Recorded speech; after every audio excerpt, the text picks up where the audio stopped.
সুধী দর্শকবৃন্দ, আসসালামু আলাইকুম। আমার ইউটিউব চ্যানেল রুট 71 বাংলাদেশ এর পক্ষ থেকে সবাইকে আমার আন্তরিক শুভেচ্ছা।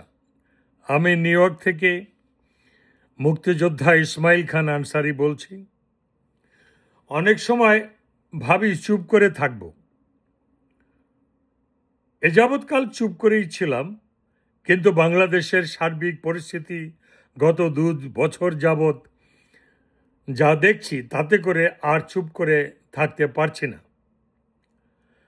কারণ কচি বয়সে অস্ত্র হাতে যুদ্ধ করে দেশ স্বাধীন করেছিলাম, কিন্তু আজ দেখছি সেই মহান স্বাধীনতা দেশদ্রোহী রাজাকার আলবদর জামাত শিবিরের পদতলে লুণ্ঠিত। পাখি সন্তানেরা আর সাদা শকুনেরা মিলে আমার লাল সবুজ এর পতাকা খামচে ধরেছে, পুনরায় লুটে নিতে চাইছে আমার বাংলা মায়ের আঁচল। এও কি সহ্য করা যায়? সুতরাং অনায়াসে অন্তর থেকে প্রতিবাদ বেরিয়ে আসে, আর মুক্তিযোদ্ধারা বরাবরই প্রতিবাদী। আমরা সেদিন প্রতিবাদী হয়ে রুখে দাঁড়িয়েছিলাম বলেই বাংলাদেশ স্বাধীন হয়েছিল। মার্চ মাস, স্বাধীনতার মাস।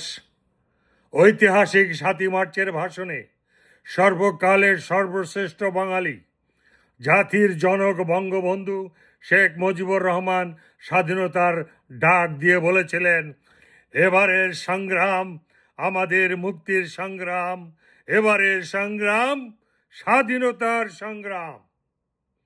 জয় বাংলা। এবার আসেন দীর্ঘ 18 মাসের কৃষ্টি কাহিনী নিয়ে গল্প বা রম্য রচনা। আপনারা এই যাবৎকাল অনেক রাজকন্যার গল্প শুনেছেন। এবার আমি একজন রাজাকার কন্যা রেজওয়ানা চৌধুরীকে নিয়ে দুটি কথা বলছি। রেজওয়ানা চৌধুরী বিদেশিনী, সুন্দরী রাজাকার কন্যা। মেটিকুলাস ডিজাইনার সুধী ইউনূসের অবৈধ অন্তর্বর্তীকালীন সরকারের উপদেষ্টা ছিলেন তিনি। নির্বাচনের পরে হঠাৎ করে নতুন সুরে গান গাইতে শুরু করেছে। কারণ কি জানেন? রাষ্ট্রপতি হইবার ইচ্ছা ছিল বলে কথা। আহা,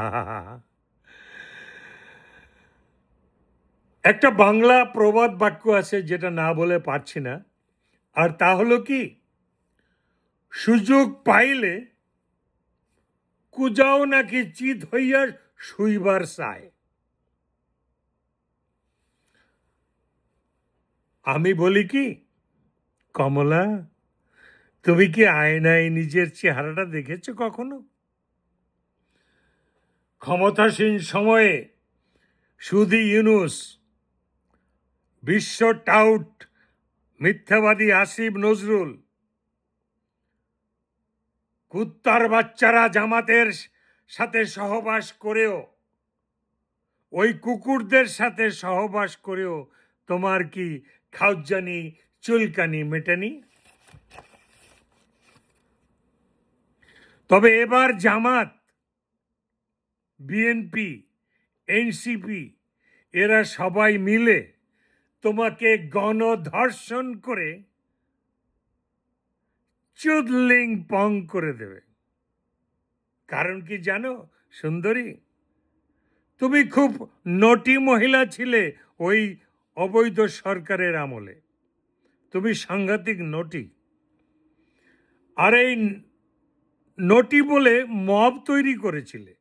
এই মবরা এবার তোমাকে আবার ঘর থেকে তুলে নিয়ে যাবে, তারপরে চুদলিং পং করে দেবে।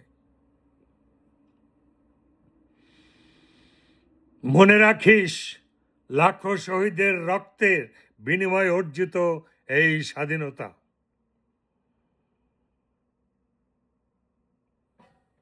স্বাধীন সার্বভৌম বাংলাদেশের মাটিতে পশ্চিমা ডলারে বিকৃত তোদের মতো বেশ্যা আর এনজিওর ভাড়ুয়াগুলা মেটিকুলাস ডিজাইন করে বাংলাদেশের সার্বভৌমত্ব তথা সমগ্র জাতির যে ক্ষতি সাধন করেছিস, সেজন্য তোদেরকে একদিন অবশ্যই বিচারের কাঠগড়ায় দাঁড়াতে হবে। আরো মনে রাখিস, জাতি কোনো দিন তোদেরকে ক্ষমা করবে না, করতে পারে না। বঙ্গবন্ধু মানে বাংলাদেশ, আর বঙ্গবন্ধুর বাংলাদেশে তোদের প্রত্যেকটি বিশ্বাসঘাতক, মির্জাফর, রাজাকার, আলবদর, আল শামস, এদের বিচার হতেই থাকবে ইনশাআল্লাহ। জয় বাংলা, জয় বঙ্গবন্ধু।